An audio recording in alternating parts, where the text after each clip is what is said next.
सफलता पर पहुंचना मुश्किल नहीं है, बट सफलता पर बने रहना बहुत मुश्किल है।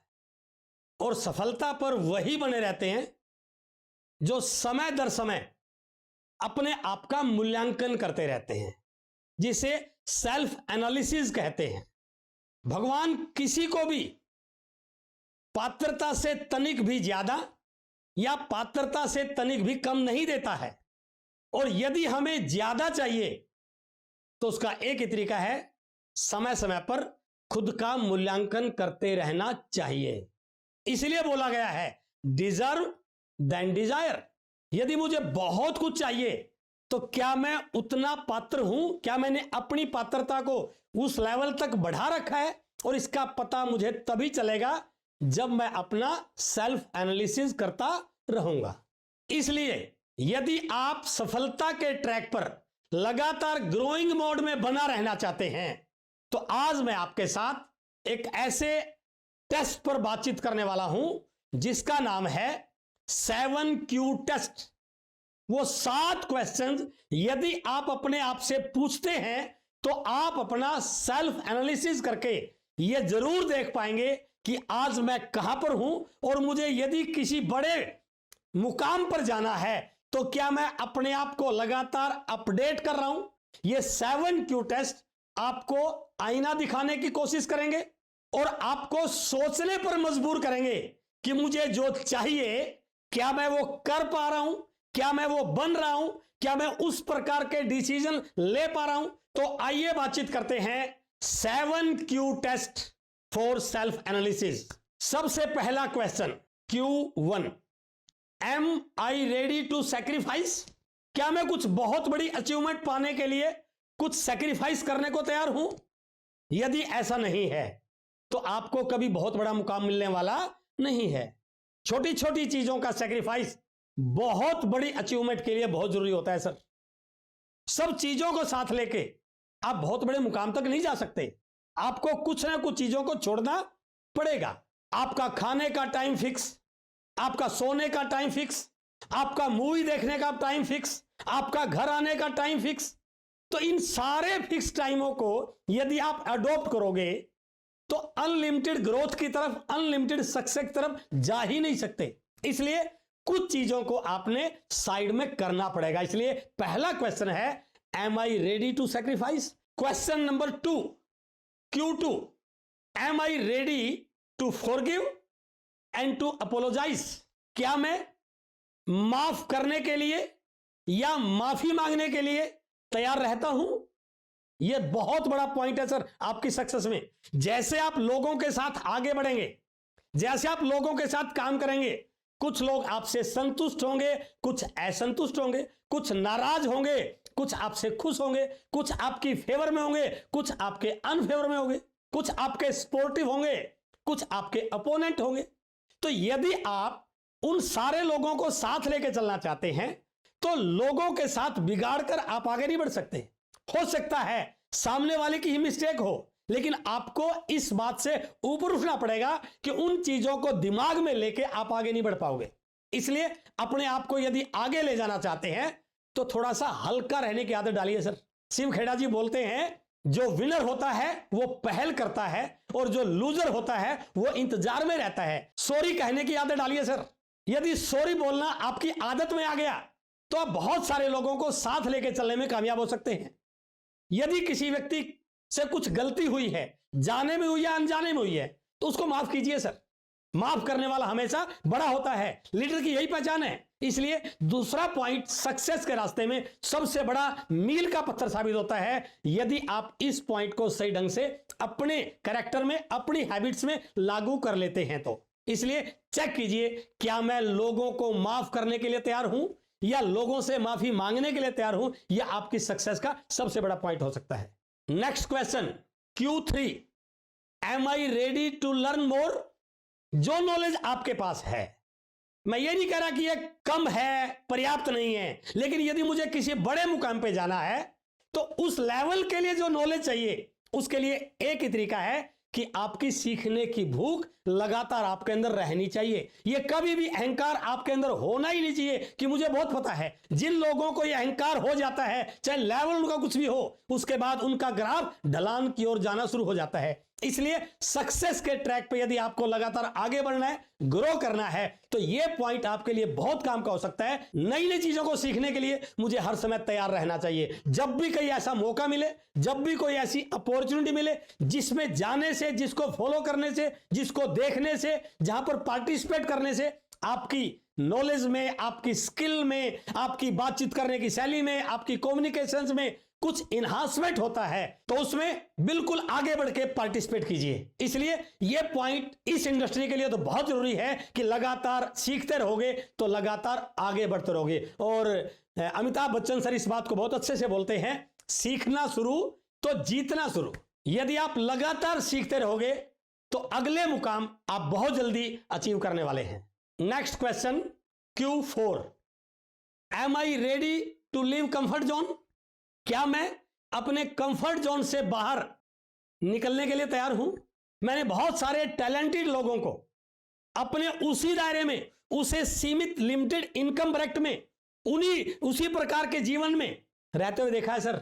सिर्फ एक ही वजह से, उन्होंने कंफर्ट जोन को तोड़ने की कोशिश नहीं की।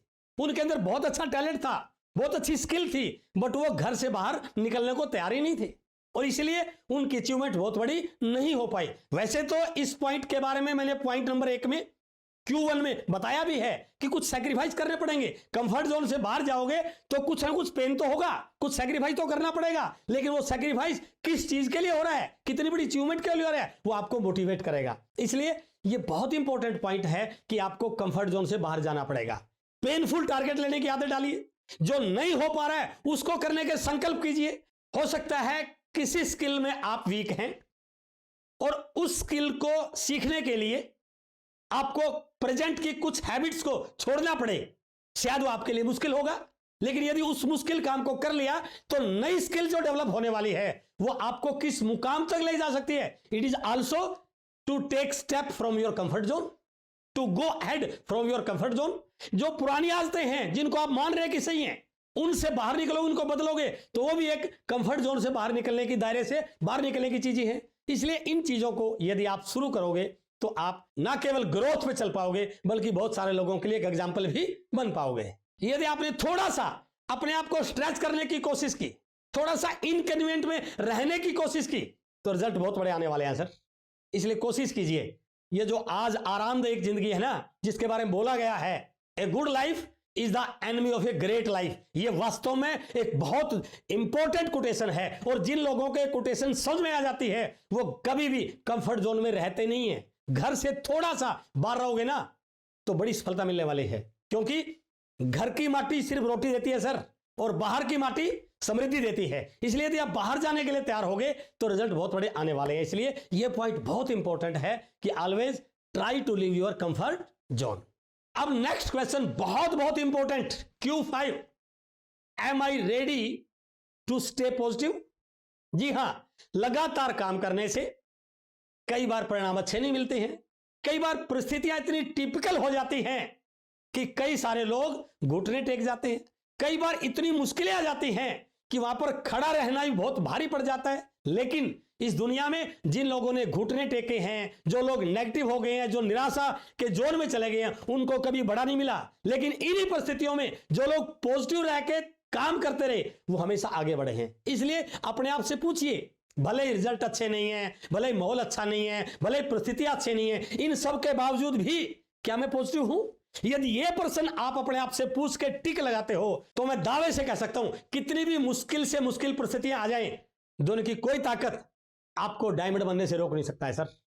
शोले फिल्म में एक डायलॉग है ना, शायद आपने सुना होगा, जब ठाकुर जय और वीरू को बुलाते हैं ना गब्बर को पकड़ने के लिए, तो उनके ऊपर कुछ बदमाश अटैक करते हैं, और जैसे ही ठाकुर आते हैं उनको बोलते हैं रुक जाइए, तो वो क्वेश्चन करते हैं कि ठाकुर साहब ये आपने क्या किया, आपके लोग थे ये?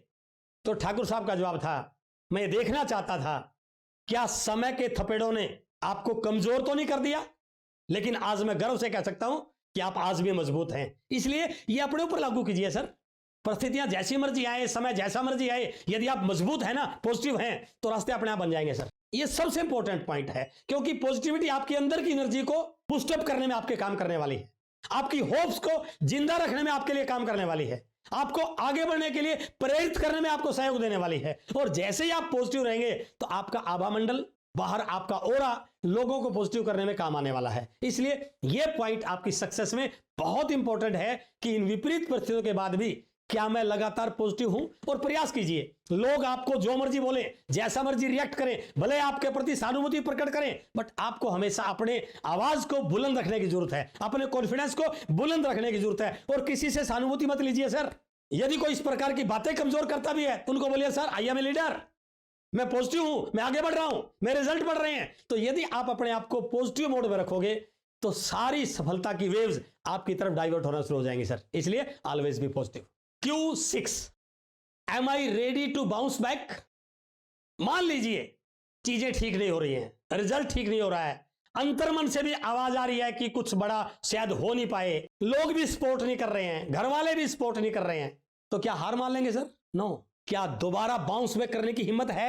यदि है तो जीत पक्की है सर। जिस व्यक्ति में गिरकर उठने की हिम्मत होती है ना, वही व्यक्ति आगे बढ़ा है। फिर से लड़ने का जज्बा यदि आपके अंदर हो गया तो अब चीजें बदल जाएंगी। इसलिए हार मत मानिए, बैठिए मत, गिव अप मत कीजिए, क्विट मत कीजिए, दोबारा पूरी चीजों को इकट्ठा कीजिए, अपनी पूरी सेना को, अपने पूरे स्पोर्टिंग को, अपने पूरे सिस्टम को, अपने पूरे सहयोगियों को उनके अंदर आत्मबल भरिए और फिर प्रयास कीजिए। वो एक कहानी है ना, king Bruce and the spider. Raja Bruce ने उस स्पाइडर से बहुत बड़ा लेसन लिया। वो दीवार पर चढ़ रही थी, गिर रही थी, चढ़ रही थी, गिर रही थी, लेकिन उसने प्रयास नहीं छोड़ा। और किंग ब्रूस को वहीं से एक एग्जाम्पल मिल गया सफलता का कि मैं क्यों छोड़ के बैठा हूं। उन्होंने पूरी सेना को इकट्ठा किया और फिर लड़ाई लड़ी और उसमें जीत गए वो, क्योंकि उनको पता था कि जीतता वही है जो गिरकर दोबारा उठने के लिए तैयार हो जाता है। इसलिए यह पॉइंट आपके लिए बहुत इंपॉर्टेंट है, am I ready to bounce back. अब आता है last Q7, am I ready to remain polite? Result भी बढ़ेंगे, लेवल भी बढ़ेंगे, इनकम भी बढ़ेगी, नेम एंड फेम भी बढ़ेगा। क्या मैं जमीन से पांव तो नहीं मेरे उठे अभी? क्या मैं अहंकार का शिकार तो नहीं हुआ? क्या ईगोइस्ट तो नहीं हो गया? क्या मैं लोगों को इग्नोर तो नहीं करने लग गया? हमेशा वही लोग आगे बढ़ते हैं जो सफलता को हजम करने की अक्षमता रखते हैं। लेकिन मैंने बहुत सारे लोगों को देखा है, छोटी सी सफलता आई नहीं और उनके अंदर ईगो, अहंकार, द्वेष भावना बढ़ जाती है, और जिसकी वजह से उनको गिरते समय देर नहीं लगती सर। बहुत इंपॉर्टेंट पॉइंट, जमीन से जुड़े रहिए। जिन चीजों ने आपको आज जिस मुकाम तक पहुंचाया है उन चीजों को छोड़िए मत सर। अपनी एक्टिविटीज को लगातार करते रहिए। यदि आप हमेशा पोलाइट रहे, खुश रहे, लोगों के साथ सहयोगी बने रहे, आपकी सफलता को आप ना बताएं, आपकी सफलता को आपकी क्वालिटीज बताएं, आपकी विनम्रता बताएं, लोग आपसे मोटिवेट हो, लोग आप जैसा बनना चाहें। क्योंकि संस्कृत में एक लाइन है, नमंती फलीनो वृक्षा नमंती गुणीनो जना शुष्काष्ठाश्च वृक्षाश्च न नमंती कदाचन। हमेशा फल वाले पेड़ ही झुकते हैं सर, और गुण वाले व्यक्ति ही विनम्र रहते हैं। इसलिए यदि आप गुणी हैं, सफल हैं, वो दिखना चाहिए, वो झलकना चाहिए आपकी पर्सनैलिटी से, आपकी हैबिट से, आपके काम करने के तरीके से। इसलिए यदि आप लगातार बढ़ रहे हैं तो उसको सफलता पर बने रहना है तो विनम्र रहने की आदत डालिए। इसलिए आज का टॉपिक बहुत इंपॉर्टेंट था, 7Q test for self analysis. और जिस व्यक्ति ने भी अपने आप को इन 7 टेस्ट पे चेक कर लिया और लगातार अपडेट करता रहा, मैं पूरे दावे से कहता हूं वो हमेशा बढ़ेगा ही बढ़ेगा। बहुत बहुत धन्यवाद। Thank you very much.